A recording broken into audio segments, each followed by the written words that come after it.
Olá, meus amigos, novamente aqui no Voando Baixo. Hoje vai ser um programa muito especial, porque eu convidei uma pessoa muito significativa no mundo do rock and roll, no mundo do progressivo, um guitar hero para vocês verem. Vai ser muito legal, um puta de um carisma, chegou numa puta moto, legal, e daqui a pouquinho vocês vão ver de perto Sérgio Heinz.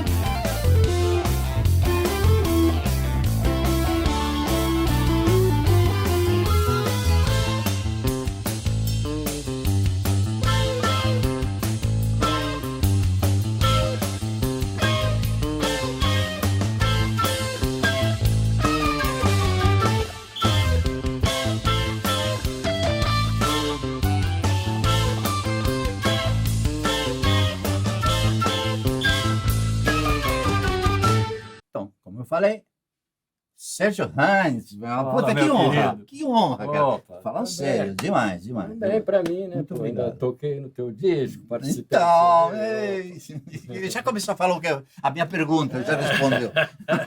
Não, é isso aí mesmo, é isso aí mesmo. Eu queria que você contasse mais a tua história, da onde é que vem essa...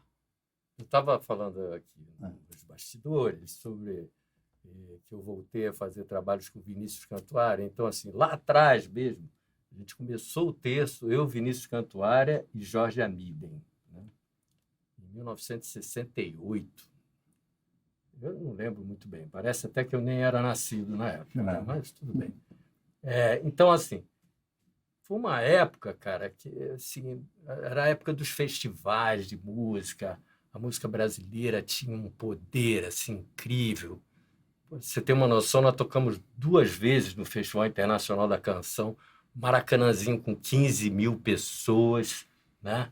E assim, com orquestra sinfônica na frente. E era uma dificuldade tremenda. Naquela época não tinha retorno, não, cara. Sim, Então, sim. assim, a orquestra aqui embaixo, né? A gente em cima do palco, aquele atraso do Maracanãzinho, era um Que vai e negócio volta público, tudo, né? dificílimo de fazer. E assim, a primeira vez que o Terço pisou no palco foi num festival em Juiz de Fora, e a gente defendeu uma música do Gutenberg Guarabira, e o Renato Correia, né, que era dos Golden Boys, depois virou produtor e tal, da Odeon, e a gente ganhou esse festival, né? Aí, pô, a primeira vez que o Terço pisa no palco e ganha Qual o era o nome da festival música? era Velhas Histórias. Né, Velhas Histórias. Aí a gente virou meio pé quente de festival. Aí começaram a convidar a gente para tudo que era festival e tal. E assim, um pouco mais à frente, a gente foi convidado para um festival em Belo Horizonte. E daí nós fomos defender uma música do Flávio Venturini e do Vermelho. Que depois entraram... Pois é, depois o Flávio entrou no terço, mas eu vou contar a história resumidamente assim. Então, a gente defendeu, a música ficou em segundo lugar lá, e daí a gente ficou uma semana num hotel 5 estrelas, comendo lagosta, tomando vinho. Era outra época, né? Estendiam os tapetes vermelhos para a gente, era uma maravilha. Bom, enfim, para ensaiar e tal... E daí a gente participou, e daí ficaram, sei lá, rolou muitos anos, né? E daí a gente estava precisando de um tecladista, e o Milton Nascimento recomendou o Flávio Venturini. E aí chegou, nós estávamos já em São Paulo, porque nós éramos do Rio de Janeiro, já tínhamos mudado para São Paulo, e estávamos trabalhando no estúdio do Rogério Duprá. Então, durante a semana, a gente gravava jingles, trilhas e tal, e nos fins de semana fazíamos shows, né? Como muitas bandas e muitos músicos da época faziam. E aí, pô, pinta no estúdio, né? Chega aquele mineirinho com a malinha assim, aí senta, nós estamos gravando um jingle. Ah, espera aí e tal. Cara, a gente não... só que a gente não sabia que era o Venturini, não lembrava que era o cara. E aí, quando a gente cumprimentamos, nem lembramos também da fisionomia. Ele falou, então, eu sou o Flávio Venturini, cara. Vocês defenderam a minha música, tal, né? Aí, foi aquela alegria, né? E foi demais. E o Flávio veio com uma bagagem incrível, porque ele estava esses anos todos só compondo, cara. Então, assim, o primeiro disco que a gente gravou com o Flávio, que é o Criaturas da Noite, a maioria das músicas são dele. Que ele veio com a bagagem e é um tremendo de um compositor. E é um disco antológico, né? Aí veio essa fase com o Flávio, né? Que eu considero a fase mais importante, assim, porque depois já voltamos, já estamos juntos há quase 15 anos novamente, e o Moreno também chegou a ensaiar e depois ele faleceu, infelizmente, não vou contar a história que é longa, mas aí e a gente gravou o Criaturas da Noite e o Caso Encantado, né? Mas assim, o que eu queria falar é que existe uma química, né, entre a gente, que é a mesma química que existiu com Beatles, mesma química que existe com Rolling Stones. Aí, que você tira um cara ou tira outro e perde aquela química, né? Então, assim, depois que o Flávio saiu e que depois eles montaram o 14 Bis com o Magrão, eu fiquei sem o Magrão e sem o Flávio no terço. Eu fiz várias formações do terço e com músicos assim, sim, você podia considerar que tecnicamente eram muito melhores do que eles, mas não rolou a química, cara, né? E há 15 anos a gente resolveu voltar de novo, a convite todo mundo acha que fui eu, que não foi o Flávio que convidou a gente para tocar num show dele em São Paulo. E daí a gente fez uma participação do terço com ele. E daí a gente foi pro camarim, depois todo mundo chorando, né? Porque o público chorava, a gente chorava. E aí resolvemos voltar, né?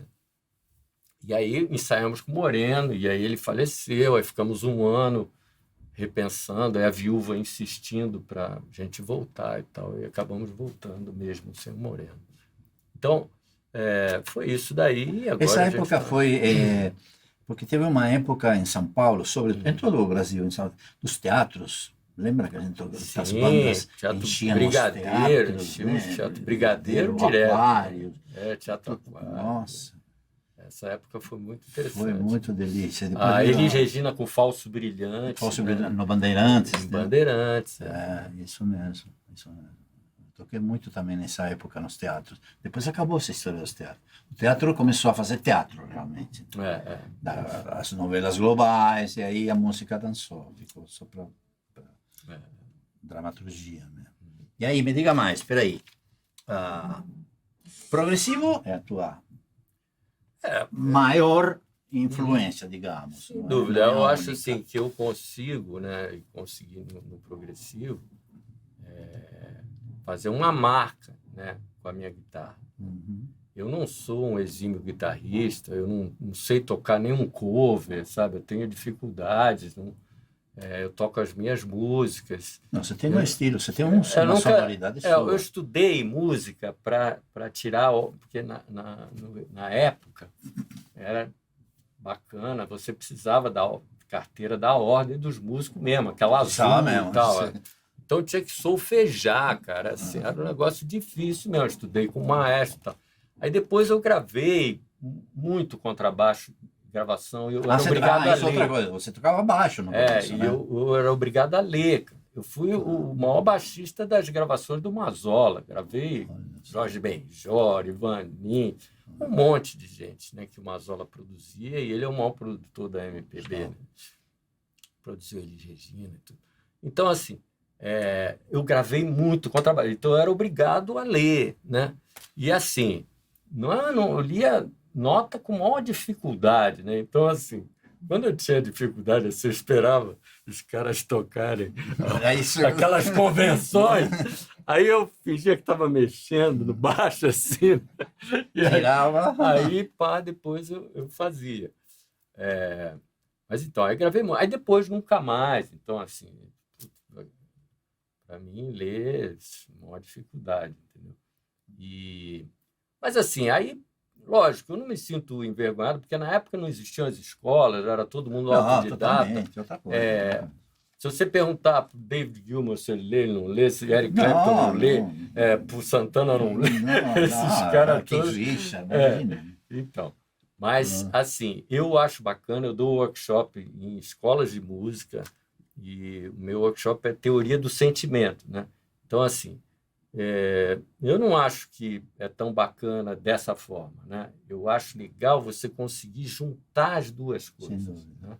Ou seja, hoje em dia, o moleque tem muita oportunidade, tem muitas escolas de música, né? Mas eles estão perdendo o sentimento. E muitos exemplos, estão copiando demais. Isso, né? Então. Aí você entra numa sala, todo mundo toca igual e sai de lá tocando igual. Então, eu tento passar isso para o moleque, de desenvolver o lado direito da mente, o lado criativo, né? Para poder cada um ser ser ele próprio, né? Exatamente, claro. Ele tem um diferencial, né? E, então, isso... Eu vi um vídeo teu no Sesc, no Instrumental Sesc Brasil. Sim. Instrumental.